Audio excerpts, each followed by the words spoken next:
Scene Daddy Interviews.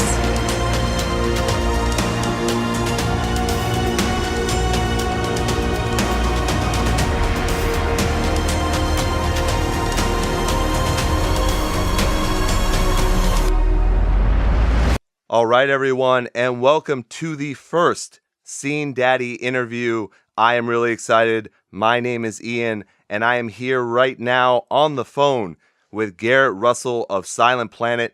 Garrett, man, how are you doing today?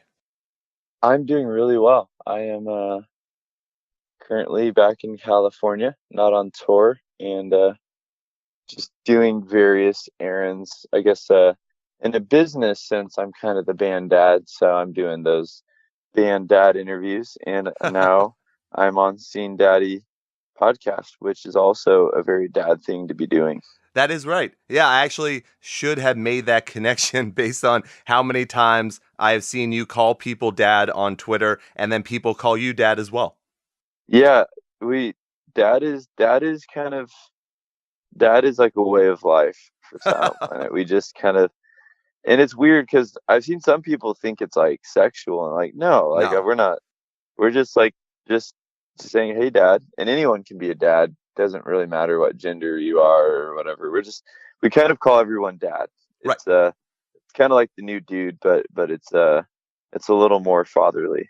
Yes, exactly. So you did mention you're out doing errands. You also are now off tour. I was just wondering, since I know you put yourself through a ton when you're out on tour, how long does it normally take when you get back from something like that to have your voice really where you want it to be? It really depends on the tour. This one will probably take me honestly a few weeks. Okay. Because I was on tour for like 3 months. Right. Interesting fact: before this American tour that we just wrapped up, I was in pretty bad shape because we went to Europe and we did 23 shows in 24 days, and that was actually right after an American headliner. Right. So I just had no time to rest, and I wasn't feeling very good vocally. And so to get ready for this tour that we just completed with Amity Affliction and Senses Fail, I actually did I did 7 days of complete vocal silence while taking corticoid steroids, which lower swelling in the body. Right. And so that was probably the most intense thing I've ever done to get ready for a tour. But yeah, my voice still feels pretty tired. Like I wouldn't really want to go start another tour right now. But I'm coming around. It's just kind of going to take a little bit of time. Oh, sure. Yeah, that's really, really interesting. I didn't know that as a vocalist you were able to do that where, I mean, I've had to take, corticoid steroids for knee issues, when I was playing sports, like things like that. Yep. But yeah, Yep. I had no idea you could use that for vocals as well. When did you find that out? I found that out working with Dr. Johns, who's one of the lead doctors in the world on like vocal health and vocal trauma, as well as just like where he works with a lot of singers. And the thing about those kinds of steroids is you shouldn't use them very often. It's not good for the body to get used to them. Right. And there's real. It's also, you have to taper off of them, because once your body uses them for a little bit, your body can sort of become dependent on them. And the adrenal glands can shut off permanently. So it's a very serious thing, and it's not something that people should take lightly. Right. And I only took it. I took it knowing that I'll probably never again have to take them. Well, because I don't think we'll ever do as many shows as we just did in a 3-month span. Right. Because we pretty much toured nonstop for 3.5 months, and so I don't think we'll ever do that much touring again in a short span. So I took them knowing that this is only a short-term fix, and it's definitely not a replacement for more holistic health, And that makes complete sense as well. Now, I'm assuming that whole plan of action for touring, that was kind of thrown into disarray, let's say, because you weren't really planning on the Amity Affliction tour, right? Yeah, that's correct. We weren't. It was definitely something that came up pretty last minute, I would say. Mm-hmm. And it was I'm glad we were able to do the tour, but it was definitely last minute, and it was a very kind of different tour for us. We were playing. I mean, between you and me, I don't really know if we even have. We don't really have a music scene as a band. I guess I'll Ah, just say, like, sure. we don't. Um, we've never gone on tour like supporting a more popular band and felt like, oh yeah, like we were built to tour with the band. Does that make sense? Yeah. No, it does. I mean, when I look back at the tours that you've done, besides Warped Tour, obviously, something like that, when I look back to The Contortionist and Stray from the Path, and I mean, the list goes on, you're always, and it's not a bad thing, but it seems like you're always going to be the outsiders. Does that make sense? Yeah, totally. I mean, yeah, we go out a lot of times and we're like the artsy band on like a heavy metalcore tour. Right. And then we go out with like the Contortionist, who's like the artsiest and like the most interesting band. And we're like, all of a sudden we feel like we're just like the breakdown band or something. And it's like, but yeah, and then you go out with we went out with For Today once upon a Yeah. time, and we definitely felt like we were like the really weird indie band or something. And so we're kind of always going to feel, I mean, just for fun, sometimes I ask people like, what band are we most similar to? And I guess I'll just ask you that. If you had to Sure. pick one band that you think we are the most similar to, and interpret that however you want. Oh, yeah. What band are you gonna choose? So when I think of you, and that is a very good question, because I think I have thought about what would my ideal Silent Planet tour be. Yeah, And yeah, I see you guys a lot, and not that you're like them or it just seems like it's a good fit. I would put you in a category with a not early Under Oath, but around, the middle time of the yeah. Like discography. 2006, Yeah, 2008. somewhere around there. And then Yeah. also the band, I'm not sure if you know them or not, but the band Ghost Key. I would put you in that type of category as well. Like Oh, you said, sorry. You said Ghost Key. Ghost Key. Yeah. Oh, we took them on tour. Yeah. Yeah. Yeah. And it's one of the times I saw you. So sorry, I shouldn't have said, do you know them? Because of course you do. But that would be Yeah, the closest, like, hey, I could see you guys all touring together and people, really enjoying something like that. yeah. And so like right there, like that like I always have fun like thinking about what people are saying. So the Ghost Key thing, I'm guessing a lot of that has to do with like message and also their vocalist being somewhat discernible. Like when he's yelling and when I'm yelling, you can maybe understand what we're talking about and what we're For sure. saying. Absolutely. But then like even Ghost Keeper musically, I would say we're pretty different, Oh, right? I Like agree. I mean, I agree. like there's like a lot more of a progressive metal kind of influence in what we're doing, and there's this a bit more like hardcore influence. I feel like, you know what I mean. Yeah. Absolutely. But yeah, no, not that I think that's a bad comparison at all. But every time someone says that, because a lot of people will say like North Lane, and Okay. I'll be like, cool, but they seem like more of a prog metal band than us. You know what I mean? Yeah, absolutely. And like lyrically, our bands are pretty different. And so all that is to say, I'm always interested. Like Under Oath, um, it's funny because like we were joking around with Wendy's about being an Under Oath cover band. I don't know if you saw that. I did. Yeah. And I thought that was interesting because all at once, I think our band is super Under Oath influenced, but at the same time, when you break the songs down instrumentally, like we're in different genres, For right? sure. Like Absolutely. Under Oath, when you break their songs down, they're like a rock band with like some kind of small like metal influences. Hmm. Um, and we're like not very much at all a rock band. Like our guitar dude is doing stuff that definitely disqualifies us from rock. You know what I mean? Sure. And so it's I've always thought I think it's a really funny thing. And I think our band there's so many bands that are better than us at being a band. I don't know if there's very many bands who are better at us than like being in their own like not I don't think it's a cool thing necessarily, but I don't know if there's a lot of bands like us that could really say like we really don't have a sonic counterpart to our band. Like Right. we're kind of just floating around doing our own thing, Which is which is great. Yeah. why anytime someone supports our band or wants to do an interview, like you want to do an interview, I'm Mhm. always like, thanks, dude. That's cool. Because, you know, Lord knows a lot of people are just like, I don't want to touch that thing with the 10-foot pole. Because it's like, it just, it doesn't, we don't vibe on their playlist with their other bands. And I totally get that. I don't, I don't know if our band makes a lot of sense to put on when you're at the gym, just trying to like get a good workout. At some point we might ruin your workout. So Yeah, you just who knows? like get way too introspective, and Yeah. then Yeah, you don't maybe. even know what And you're I doing. get that. Like Yeah. totally. Like I honestly, I don't, there's bands that are probably really good to work out to, like Gideon, and I Oh yeah. think they're cool. Like I don't think that I don't think that Gideon's not sick because they're a good workout band. Like, Oh right. and I don't think that immediately makes us like the sickest band ever because we might ruin your workout. Because I love working out. Right. I worked out yesterday. Oh, there So you go.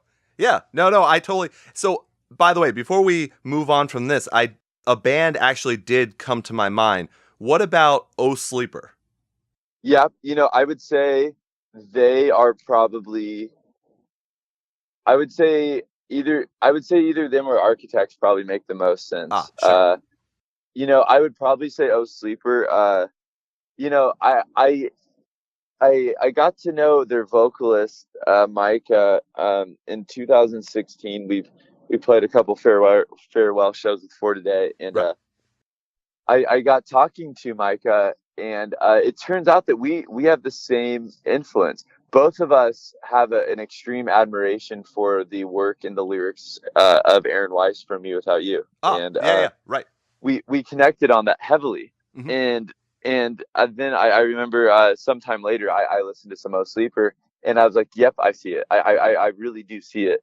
And so I think across the board we probably have the most in common with them, Okay. both musically and lyrically. I do think that especially when you look at maybe like When I Am God, their first album, Hmm. I think I could see the connection there. I think they went more and more prog metal as time went on, or I don't know if I'd even say prog. They just went more and more shreddy. Like Yeah. their music became more and more like something that would be like really difficult to play. And I think that we've maybe gone a little more artsy over time. I don't really know though, because everyone keeps telling me that our most recent album is like the most like kind of heavy and crushing one we've done. So I don't really know what to say to that, but I do think now like 2018, 2019, Silent Planet and No Sleeper are like quite a bit different, but Yeah. totally. I think 2014 and 2009 Oh Sleeper like have a lot in common for sure. Yeah. That was just a name that Yeah. came to my head. I was like, okay, maybe that Yeah, would no, work. Yeah. that's a good one. I think if there was a right answer and I had to put money on the right answer, I probably would put money on that answer. There So we go. yeah. All right. Well, let me also just kind of follow up on that a little bit. When you talk about maybe being that outsider band or the band that doesn't necessarily have, the music you would play at the gym and whatnot, this Yeah. album, though, When the End Began, is so, I don't know, maybe it's just me, but it does seem a lot different. It's still you, but there are more choruses. I'm sure you've heard that plenty of times. There's more, quote unquote sing along parts where there Yeah. might not have been before. So it is kind of putting you into that. I don't know if you want to say a more adaptable metalcore scene or something more palatable. So was that something you wanted to do on purpose to kind of to actually get into that scene, or was it just organic? No, it was very organic. Hmm. One thing that I can say with full honesty about our band is we write music primarily for ourselves. Right. Which is to say I mean, we know that people are going to listen to it and we want the people to like it. Start writing music. The purpose of it is really to write things that we think are cool and fun and Hmm. interesting and we to be honest, obviously I'm not gonna name names 'cause that doesn't get you anywhere. But a lot of bands kind of write music like a focus group. They kind of like they have like they're trying to like keep everyone happy, and trying to be like cool and seem unique while at the same time actually, just making everyone really comfortable with what they're doing. Right. And that's totally fine that a lot of bands do that, but that's just really not what we do as a band. We just write whatever we think is cool. And I think when you listen across our discography, you're going to hear a lot of different things, Mm-hmm. because experimentation is really is why a lot of why we do this. Like I think that we're just not really a band that we enjoy trying new things. And Mm-hmm. I think the longer that we're a band, the more you're going to see us doing like weird things. I mean, as a band, one of the only bands that our entire band loves is a band called Radiohead, and of course, they're pretty they're all over the map as far as like the different stuff that they try. Right. Because I think that Radiohead doesn't feel like they need to create a brand that is like consistent. Like when you go to Dunkin' Donuts and the donuts are always going to be dry and chalky and disappointing. The Radiohead just kind of sees them as like a food truck that like every month just changes up their menu, because why not, and so I think the same kind of goes for us with when we're making music and stuff. We're just kind of thinking like, yeah, how can we really challenge ourselves, and really take a couple chances and shit. So Right. Sorry, I don't mean to curse. Oh no, you're absolutely allowed to, by the way. The truth is, I think cursing is great. Yeah. Well, I think I always thought that cursing is more like when you're like calling someone a name, like, because then you're like cursing that person's humanity, and I don't like that. Sure. But as far as just saying the word fuck, because like you want to put an exclamation mark, like I think that's great. I think that people should feel free to express their language in however they want. Of course, it becomes unfortunate when like it's like fucking this, fucking that, because instead of using other words that could help your listener better understand what you're trying to say, now you're just using that word as a crutch, and that's just boring. Yes. But anyways, you're absolutely right about that. And yeah, that's why I think when I do these shows, I like people to be able to express themselves however they feel, because you're right. It's not that you're, maybe back in the day it was more, you're cursing, that person that you're actually speaking about, but in your regular language where you're just trying to put that exclamation point on it, it just works so well. And I know you're a big person with especially language itself, and then also the lyrics that you write. You don't use that as a crutch. So it makes sense. Like if I started listening to Silent Planet stuff and it was all fuck this, fuck that, I would say, what happened? That wouldn't make any sense. Yeah, because you would think like, oh, like, typically I guess I'm trying, instead of saying like, fuck this is so bad, I would rather sort of maybe show you what it's like for someone who experiences this bad thing. Does that make sense? Yeah, absolutely. To me, like humanizing issues is really important. Like I think, especially in our world of political debate, I think you can get a lot farther if you humanize an issue. So let's say you're talking about immigration. Then, let's talk about what it's like to be an immigrant, or let's talk about what the process of immigration looks like for someone. Or even, let's talk about what it's like to, be a cop and, see like work with people who have immigrated from different parts of the world. But like, regardless, I think it's always great when we speak about political things to humanize those things, and so it becomes less of like, oh, I'm a Democratic talking point and you're a Republican talking point, right? Because like that's actually pretty boring. Like, it is. Like ultimately, you can just like you can read a couple articles from Fox News and a couple articles from CNN and a couple articles from MSNBC, and you can pretty much read all the talking points, and you can pretty much see, okay, so this person says this, and then this person says this, and like, I get the back and forth. I really do. Yeah. And so at a certain point, to most people, it stops being interesting because they don't feel, it's just like, I'm not getting anywhere. I'm not getting much out of this conversation. You know what I Right. mean? So yeah, why not dig deeper and kind of try to understand the issues from like a personal, like a particular point of view. And I Yeah. guess that's kind of what I'm trying to do with Silent Planet a little bit. And you know, Yeah. trying to sort of see things from I guess a different angle. And that's what all my favorite artists have helped me to see the world differently and have Right. kind of challenged my pre-existing notions. And so I guess like if I can do that for somebody, and I've had the privilege of speaking to people who've said that we've helped them do that, then that's the coolest thing for me. Yeah. You know, I meet people who say, oh, I grew up and I thought being a Christian means that, you hate the gays and you hate the liberals and you love the guns. And now I'm listening to your music and I'm thinking maybe that's not what the message of Christianity is. And I'm like, that's cool. Like, Yeah. I'm glad. Or I even talk to people that say it's not even about faith. People that just say, oh, I thought that metal music was always about like misogyny and like, this bitch broke my heart, I'm gonna kill her. Right. Like, or whatever, like, and they're like, I'm thinking that maybe metal music doesn't have to be that. And I'm like, that's great. Like, Yeah. cool, and so and those of course are kind of extreme examples. They're real examples, but those Yeah. are kind of extremes. There's also just smaller things, but regardless, I really love it when I get to talk to people and feel like maybe our music challenged them a little bit.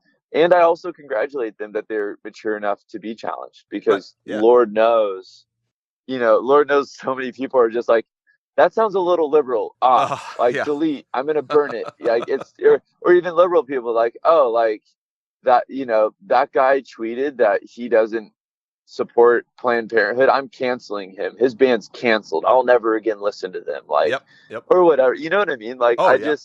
I think it's such a bummer that people are like so cowardly that they can't even entertain somebody's art or somebody's ideas that are different than them. I mean, it's just one thing. Sure, if someone's like, I'm a Nazi, like, cool, don't support them in whatsoever. Like, Right. that's not okay. Like, Right. if someone says they're a Nazi, like, F that, like, seriously, just like turn it off. That's not okay. Right. But if someone says, oh, like, I'm actually really conservative and I think that Donald Trump's not a bad president.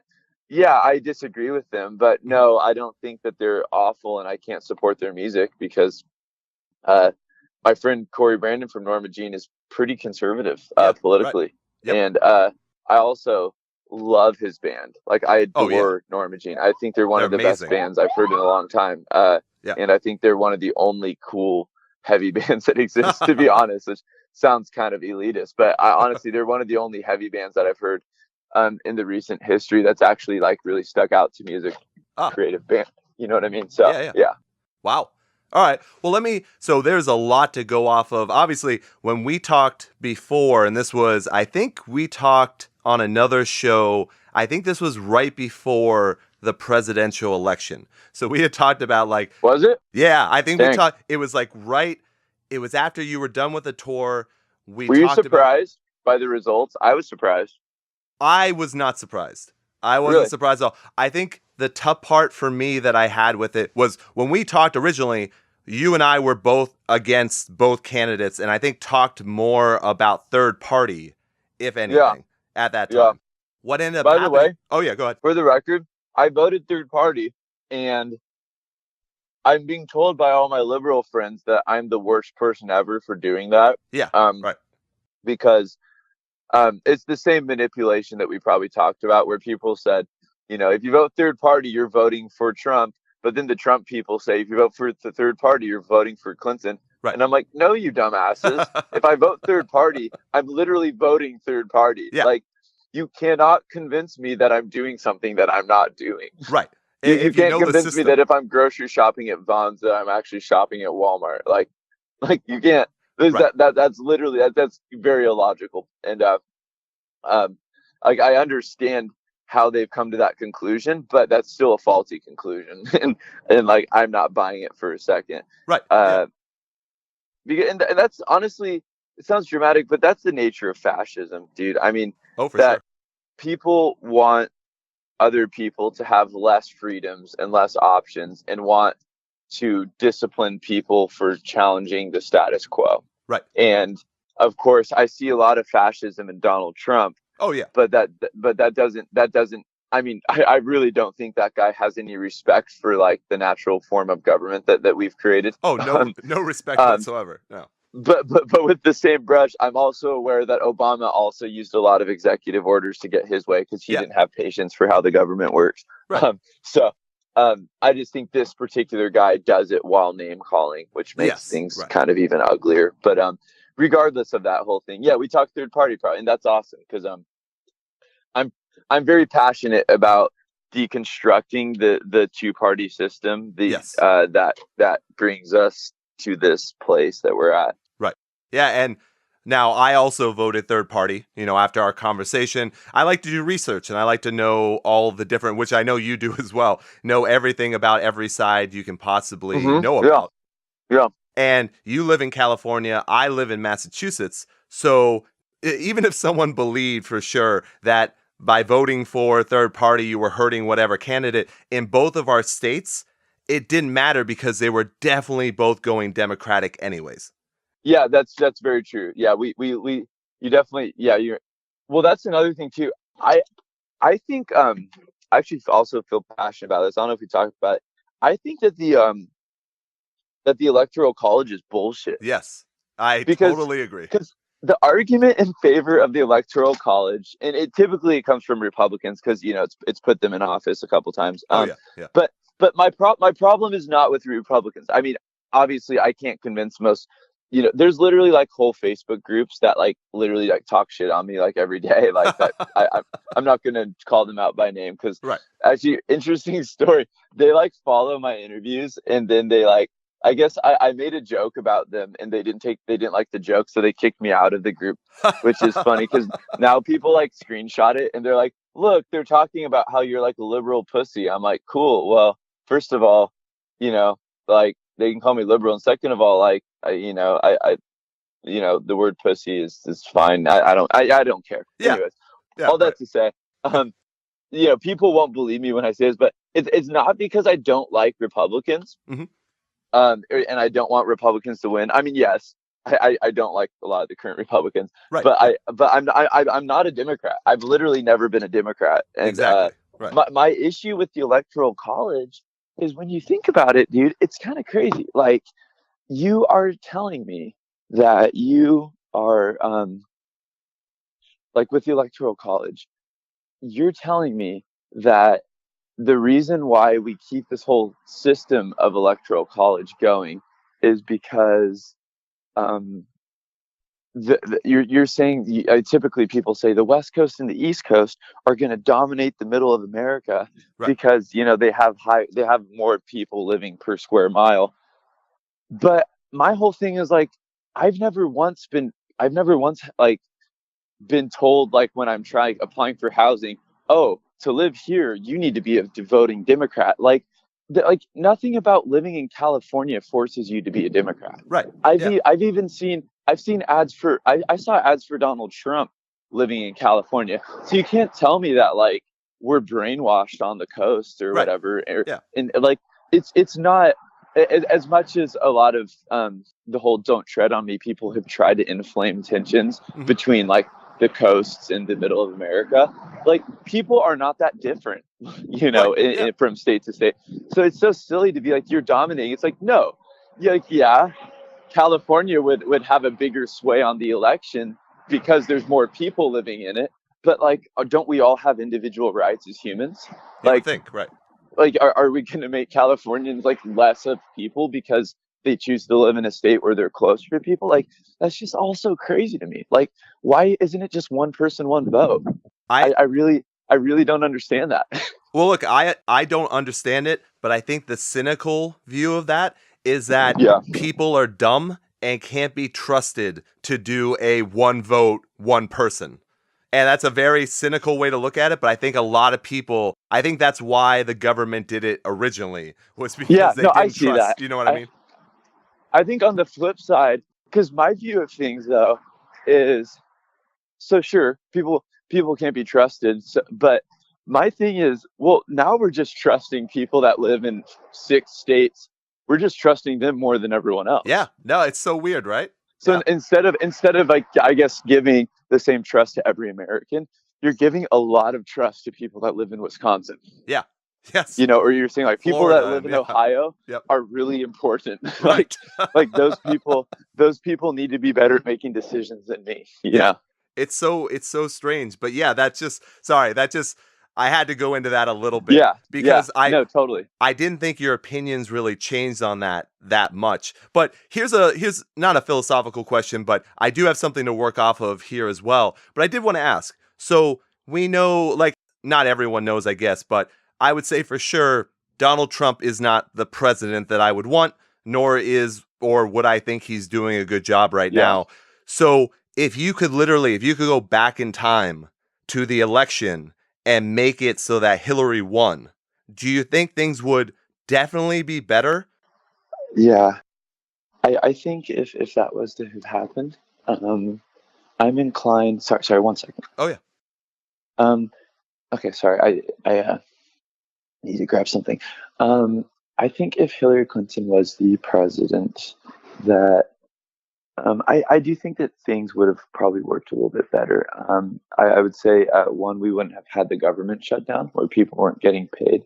Right.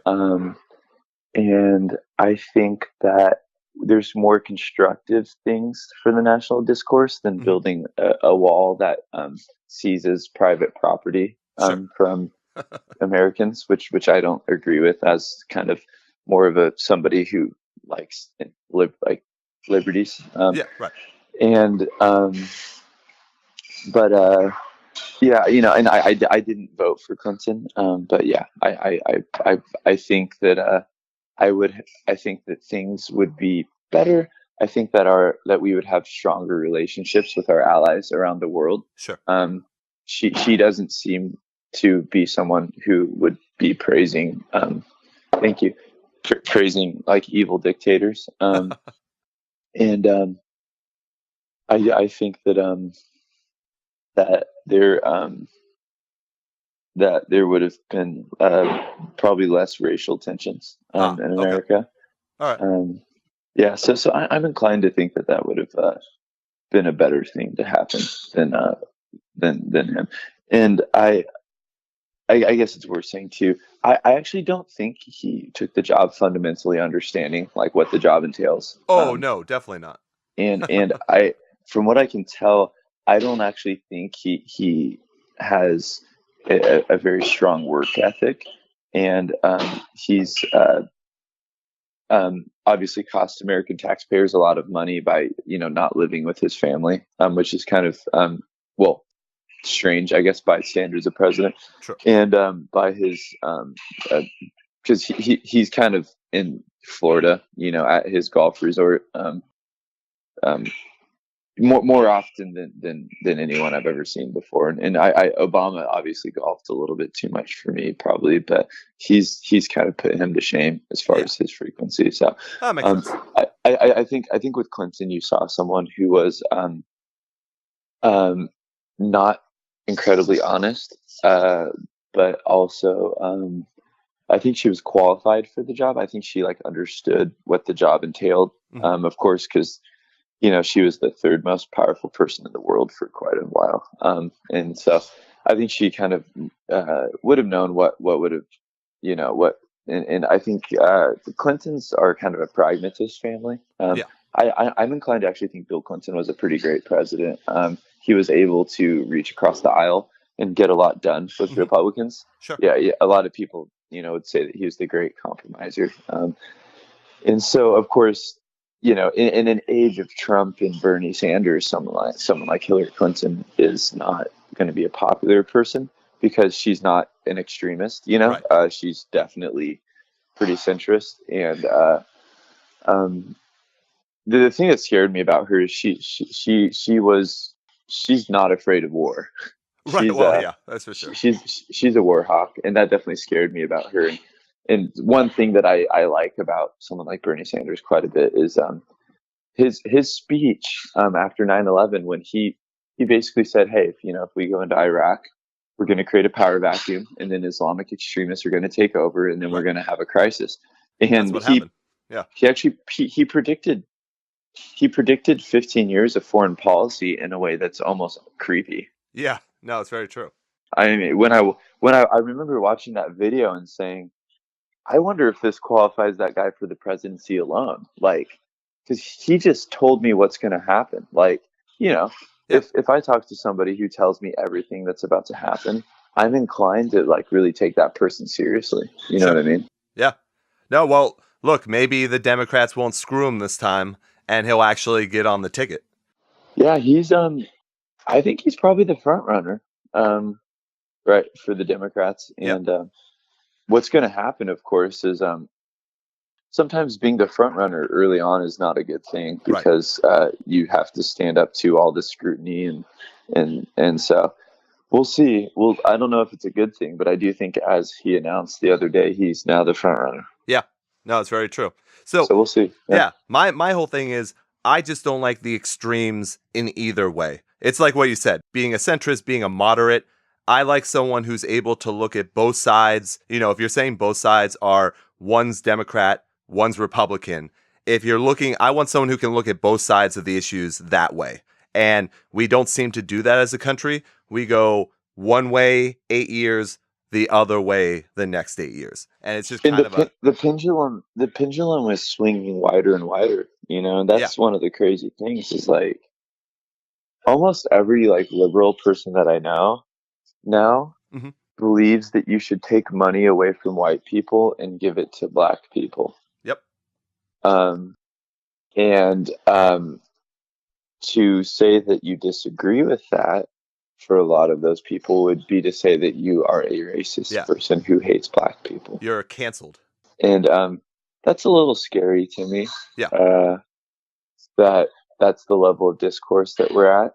That, you know, I guess somebody can kind of have the talking stick, and if you talk while they're holding the stick, that they'll beat you with it, so to speak. Yep. And that's a metaphor, of course. I'm not saying that any one group of people beating another group of people. What I'm saying is that, you know, we believe that there are people who have been underprivileged for long periods of time, which I agree with. Yeah. But you know, now we're saying that those people, you know, those people. I guess the idea that we're going to hold people to different standards. I saw when Trump gave his State of the Union, the Democrats had someone give their official response. Yeah. And there's a journalist that I follow. His name's Terrell Starr, actually. And he, when he saw that Bernie Sanders decided to give his own speech, he wrote this long kind of article blasting Bernie Sanders and saying how Bernie Sanders was, you know, destroying party unity and was, you know, basically being selfish and being a narcissist and just this whole kind of rant on Bernie Sanders. And so I was like, okay, well, I guess that makes sense. You know, you're saying that you think the party should be united. I kind of disagree, of course, because Sanders actually is not a Democrat fundamentally. But regardless, and then a day later, Kamala Harris, who's also one of the front runners for the Democrats, she said that she would be giving a response, and the same gentleman said like he can't wait and he's very excited for her response. And so, of course, some people responded and said, "Well, I thought you're not okay with this whole thing." And he said, some near verbatim, he said, "It's the year of the black woman. You don't tell like they can do whatever they want." Huh. And that was a little scary to me because sure, that's innocent maybe for now when someone's not president, but are you going to tell me that, say, if that lady becomes president, that she can drop bombs on whatever country, and for me to say that's not okay is for me to not respect her race? Exactly. You know, that's terrifying to me. And people could say that's a slippery slope, but I'm going to say, well, you just did it once, and so who am I? How can I tell when you're going to stop, you know, applying different standards to people based on the color of their skin? Right. Which, keep in mind, is thank you so much. I think that I think anytime you see people holding people to different standards based on the color of their skin, I think you should always point it out, Mhm. and you should always ask, what is that and why is that? Right. Because and that should be obviously across the board. Anytime we see white supremacy of any kind, Oh yeah. we need to speak up, especially obviously if you're a white person. I think there's some value in speaking up to a group of people that say, "Oh, you're more important," to say, Right. "No, hell no, I'm not." And Exactly. Yep. like I'm not going to be a part of your stupid, Exactly. white power parade. As a matter of fact, I'm going to protest your parade. Exactly. And but yeah, I mean, I also, when you see people saying, that white people are all fundamentally garbage or evil, you obviously hope that people that aren't white will stand up and say, "I'm not okay with you talking about people like that." Right. Yeah. And I think that's our duty as citizens of the world, is to like stand up, especially when somebody of your own gender or race is making claims about superiority. Hmm. Then I think it's great to stand up and say, "No, like, don't say that." I Right. Yeah. disagree as a member, I guess, of your stupid uh, like category. You know what I Right. mean? Right. Let me, I mean, we obviously went off on a huge tangent. Let me Hmm. pull this back a little bit to music and just a personal thing that you recently went through then. So, on that same, like, not on that level, but what we're talking about in general about, people's rights and, like kind of the slippery slope of when someone can do something and when someone can't do something. So, there was that incident with the Amity Affliction show where there Yeah. was the guy with the Trump jersey. And Hmm. I'm not trying to stir up controversy. I just never got the story Yeah. of what actually happened. So Hmm. when the guy was there or the kid was there with the Trump jersey, did he actually hurt anybody or was he yelling things? No. So there were two people, and there's been a lot of confusion. Yeah. Because we had an experience with a gentleman who was probably in his mid 30s. He was Okay. drunk. He was yelling at me before we played a song, and then afterwards he went to our merch table and started yelling like that Amity Affliction hates America, and he was yelling at the Amity Affliction merch guy, and then he pointed out our merch guy and was like, "You're a cuck," Wow. and was like he was angry about our shirt that says "Heal us of our homophobia, Right, racism, sexism, addiction, war," and so I sent out a tweet just about that guy. Okay.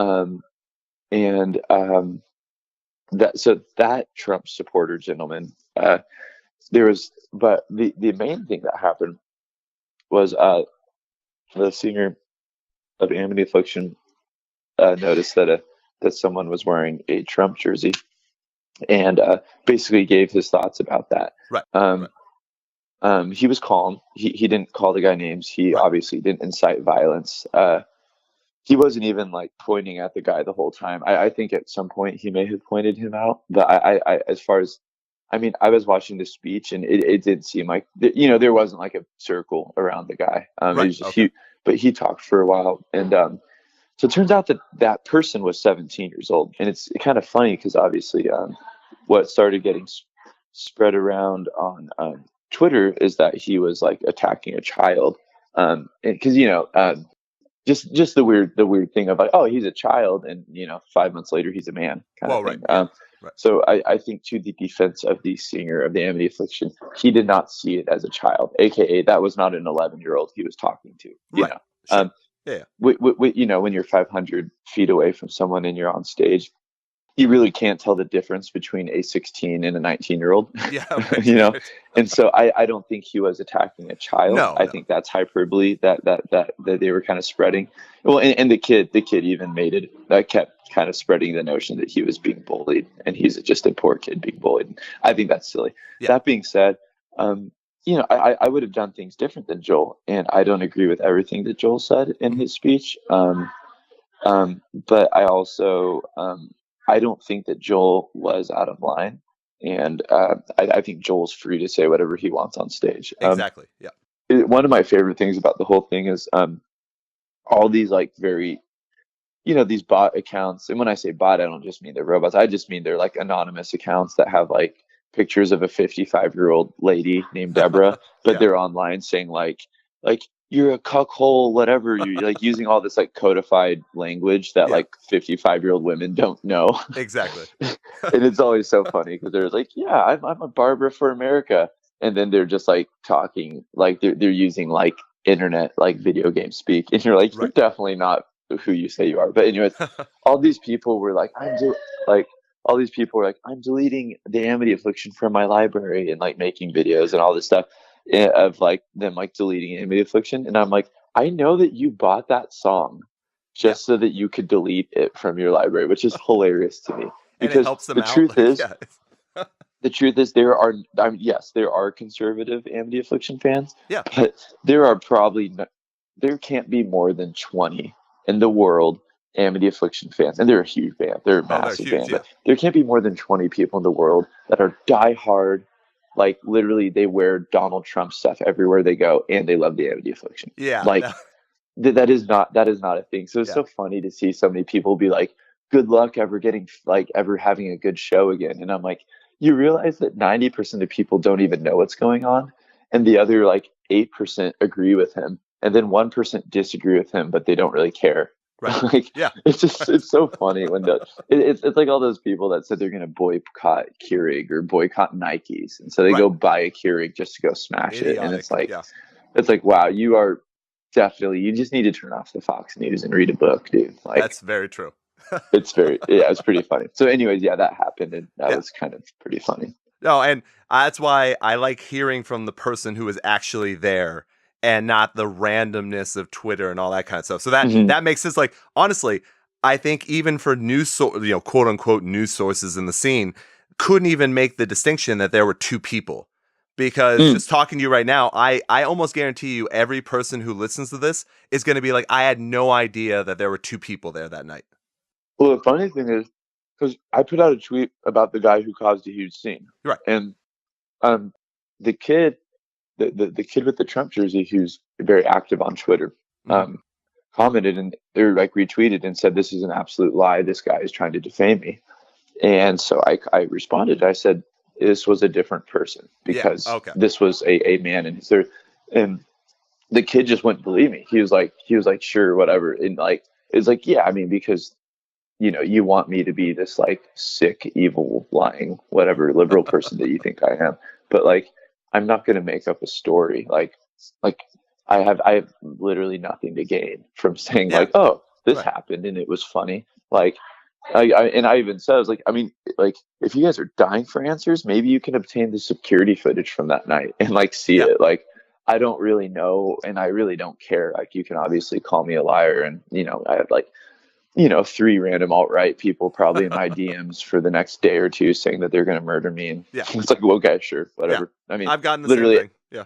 Yeah, like every time I respond to a Donald Trump tweet and just like make some like silly joke, I love it. like making fun of him, I always get these random people that are just like, I'm gonna kill you. I'm like, okay, like you're a bot from like a bot farm in China, but sure, okay, good luck killing me. Yeah. I've always appreciated that when you talk to people, besides fans with a Donald Trump tweet, something of that nature, you've always got something interesting. It's never just a plain statement. You always make it either humorous or thought-provoking or something. So I've always enjoyed that for sure. I try to resist the urge to name call, because obviously it doesn't get anywhere. And instead of saying like, "Oh, Donald Trump, you're a racist," I typically I guess I have more fun kind of pointing out double standards or whatever, Right. What have you. But we live in a weird world, man. We do. We absolutely do. Well, and that is one of the reasons why I love your music so much, and going all the way back to something that you had mentioned before about humanizing issues. You really do that in your music. And this is a terrible segue, I'm sure, just based on what we were talking about before. But you've always been really great at doing that humanization in your music. And that's what you did with the new album. Once again, with When the End Began. How difficult was that with people coming up and telling stories to put yourself in that mindset? I'm assuming it was very difficult. The longer that I do this whole big thing, the more that our music becomes influenced by conversations I have with people at shows. Yeah. because I guess one, I mean, logically, more and more of my life is touring and talking to people, Hmm. and second, like I want to help these people, like I want to help the people that I've hugged and the people that I've seen crying and people that are going through stuff. So a lot of the album, you know, the opioid addiction Hmm. and LGBT homelessness, are two like primary examples. Like I write these songs for those people, you know. Yes. So, and I know I had read somewhere that you were very depressed while, writing and recording the album. Was it because you put so much of yourself into, these awful stories that you had to hear on tour to be able to make it, as human as possible? I think it's yeah. I to some degree probably. I think it probably plays a role. Um, I think there were a lot of factors. I just gotten out of surgery and like was Right. having kind of constant like head pain. I was feeling like really disoriented, Oh, okay. and that was tough. I was stressed. I was there was like a lot of different kind of like small factors that were kind of bothering me. Um, yeah, I think that might be one of them. I've wondered about that. Oh, It's okay. I can't. I try to be really cautious when I say like exactly what causes something, because I think a lot of times in life we just take a solution and we keep telling ourselves it might be true, and then one day we think it's true. You know Right. what I mean? Yep. And like I think I know what it was, but to some degree, and to what degree, it was also maybe just like a chemical imbalance thing that was completely, you know, I guess more or less out of my control. Right. I'm not really sure. And of course, like most people, you try to take control of it. You know, you say, okay, well, this could be a chemical thing, but I don't know. And regardless, I'm going to try to live my best life. And I really tried, and I hope the album's okay because I was not doing okay when I wrote it and Right. recorded it. So hopefully, it's cool when people can say that they enjoy it, because those were like the two worst months of my life, to be honest with you. Wow. I think that's the thing. And yeah, I mean, I'm sure you've seen the praise for the album. I mean, I love the album. I know every single person. I don't think I've ever met. I mean, I've been doing this for a long time and I've met a lot of people in the scene. I've never heard anyone say anything bad, especially not only about your older stuff, but then also definitely not for this album. So I know that's not going to put you to rest or to ease, but it should be at least stated for sure. But I Well, also thank you. know. I Oh, appreciate it. absolutely. I also know from having, I had my career ended sports wise from an injury where I had to have multiple Yeah. surgeries. So, Can you tell me about that? If that's okay oh, with you? absolutely. Yeah. I was going out semi pro soccer. I was hoping I'd played, when I was in England. I lived in England for a while. I lived in Germany. And it just happened to be that I went out to play basketball one day on a day I didn't even want to go out. And someone, like, I was in midair getting a rebound and two people locked my leg in midair. And when I came down, completely twisted it, tore my ACL meniscus disc. I went into the first surgery and the surgeon screwed the surgery up. So I Oh then had to, no. yeah, I did all the rehab, like 6 months of rehab. And they were like, oh yeah, you should be better. You're doing everything you're supposed to do. Go back in and see, get another MRI, see what happened. And the guy tells me, oh yeah, I didn't do this right. Let's go back in for surgery. And I was like, no, like that's not happening. So then I had another guy do another 3 surgeries to fix it. And it hasn't stopped me from playing sports or exercising every day, but I can't be at the level I used to be. That's wow, man. I'm so sorry. I'm Oh so no. sorry that you went through that. That's really traumatic, and I can't imagine. You know, I know what it's like to have like a sport be your passion Hmm. and to be like a primary part of your identity, Sure. and to have that stripped away and to be like, what the fuck am I gonna do now? Like, Exactly. what am I gonna live for? You know what?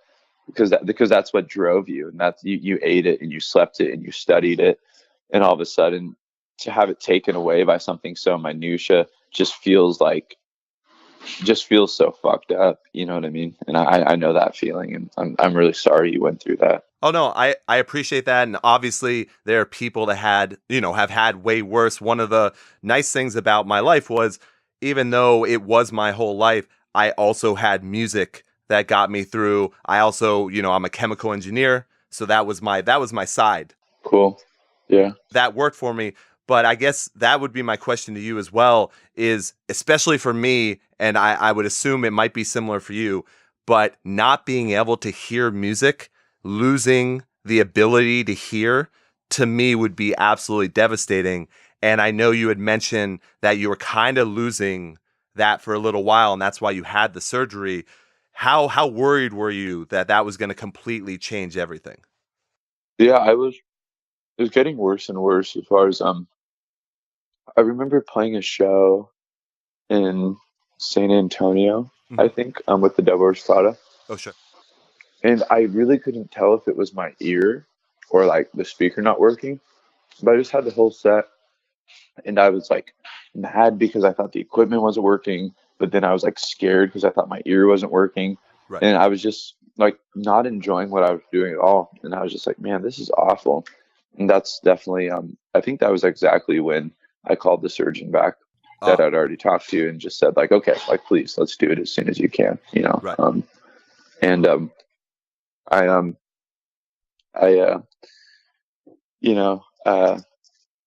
so I actually had my basketball career like ended I had it put on hold for a couple of years because of an injury too. So I just know the pain of that, man. And it's like, it really makes you think about why you exist sometimes, which I know sounds melodramatic, but It's true.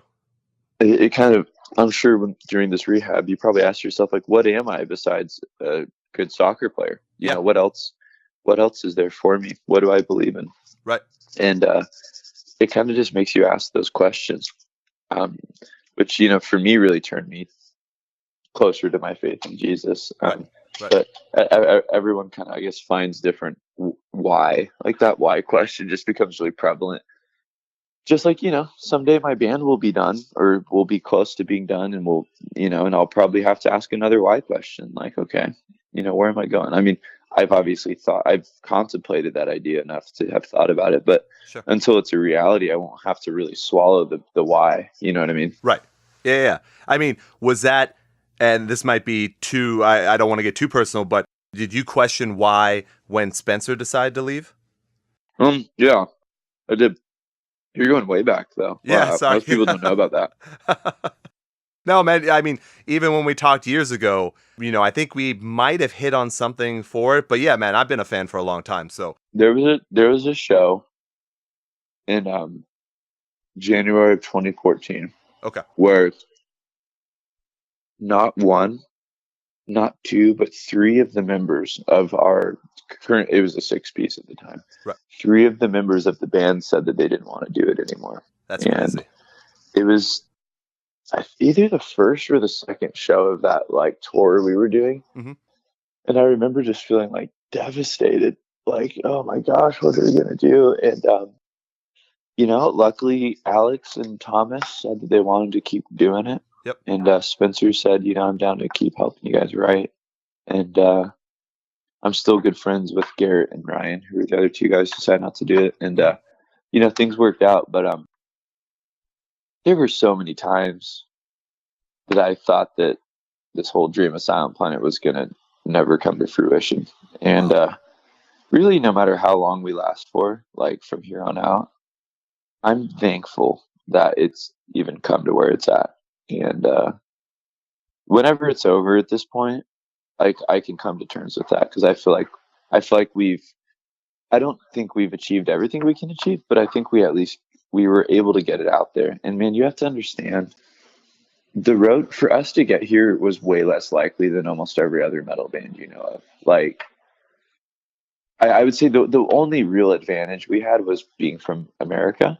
I do think obviously if we were from Brazil, it would be even harder, But I think short of us being from America, I mean, none of us had, millionaire parent money behind us.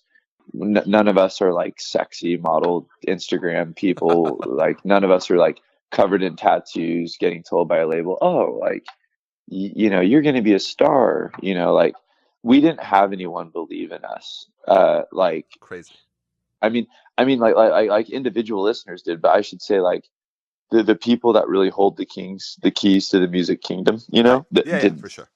those people did not at all see Wow. what was going on and did not like support us. And so I guess for us to get to where we were in say 2000, 12 or 13, Hmm. to getting to where we are now in 2019 was really, it's been a crazy ride. I'm going to be 29 in a couple weeks, and it's so funny because I meet all these guys on tour, and they're all like 18 and 19, Right, right. and it's like, yeah, like you have a leg up. Like Yeah. when I was 18 or 19, there's just I like we had to work and grind and do all this stuff for like 6 years to be able to get in a band and tour. And it's like it really humbles you, but it's just funny because it's like, yeah, a lot of people would probably say I'm too old to be doing this, and like that's fun. But at the same time, it's like when I was the right age to be doing this, I was grinding. Like I wanted to be doing it, but Yeah. Lord knows that wasn't on the table. Wow. Yeah, that's so weird to think about, and you're absolutely right. I mean, not only has your struggle been like long and arduous, but then also for me on an outside level, when I still go to shows every week if I can. I'm always at live music, and you see the crowd being so much younger. Like when I used to go to shows and I was 18, it was all mid 20s. Yep. Now at just, at right at 30, I'm looking at these people that are now 14, 12, like up until that time, and there's no in between anymore. It's like Hmm. people stop going to shows the same way, like you're saying, like, hey, maybe I should stop making music because I'm at this age. It almost feels that way as well. Hmm. But what I also appreciate a lot about Silent Planet and your lyrics and what you actually talk about is that even though there will be people that are 14 years old that like your music and will follow you and everything, you're not catering to that crowd, which is what I think a lot of bands in the scene are doing, especially Yeah. when you think lyrical. When you go through lyrics and you're just reading, it's just nothing.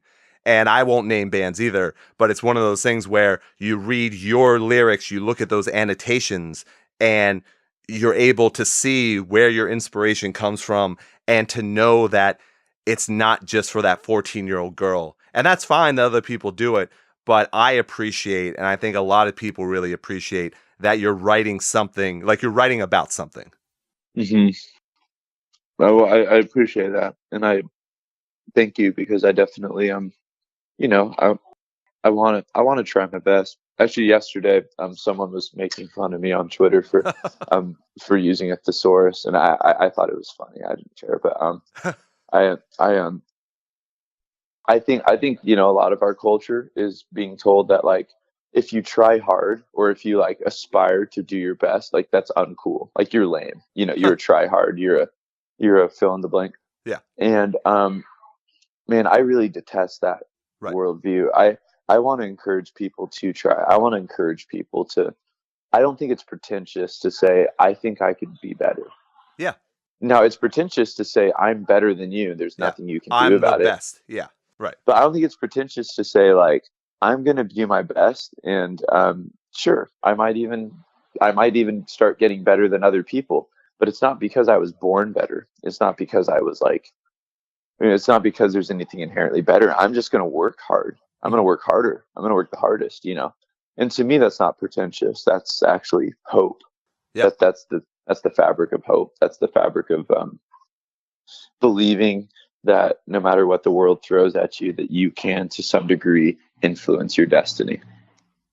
That's awesome. So, Garrett, I don't know if we could have even left on a better end message than that. So, thank you very much for that. I Thank wanted you for to. having me. Sorry for talking about the Electoral College for 10 minutes. Look, there's no way I would have had you on the show if I was like, no, we can't talk about that. I want to talk about everything with you. Like, I almost thought, really, and I'm sure you've gotten this before, but I would love to do a Garrett Russell podcast where there's just a wheel of topics. And every time you just spin the wheel and then you talk about it for 10 to 30 minutes. And we just do that. That would be Oh, a man. lot of fun. I know you don't have the time to do that, but I'm sure people would really love that. That does sound like fun. Seriously. I'm going to copyright that right now, but we'll Okay, talk later there it for is. sure. But I love it. I want to let you know, and I want to thank you once again for being on the show. What we're going to do is we're going to put links in the description of the episode so that everyone can follow you on Twitter, so that they can follow the band. Make sure to Don't do support it. you. Don't follow me on Twitter. I'm going to annoy you. I think people need to see what we've been talking about this whole True. time. I need people to be able to get a direct line to you to call you a cuck. True. They can look at my tweets, but I'm just warning them. If they follow me, that'll be one day their grandchildren will say, "Papa, Mama, what's your biggest regret in life?" And they'll say, "I follow this metalcore guy on Twitter, and my life just took a downturn when I did that." So, yeah. Well, we'll still do it just in case. But Sounds good. Let me thank you once again from Scene Daddy Interviews, from myself, Ian Hates. This was awesome once again. Thank you for When the End Began and everything that you do. It's so appreciated by so many people. So once again, man, thank you so much. Thank you for having me. Really appreciate you having me on the podcast. You've been listening to Scene Daddy Interviews. Thank you all for listening to Scene Daddy Interviews. Make sure you support the artists we featured by checking out the summary of the episode.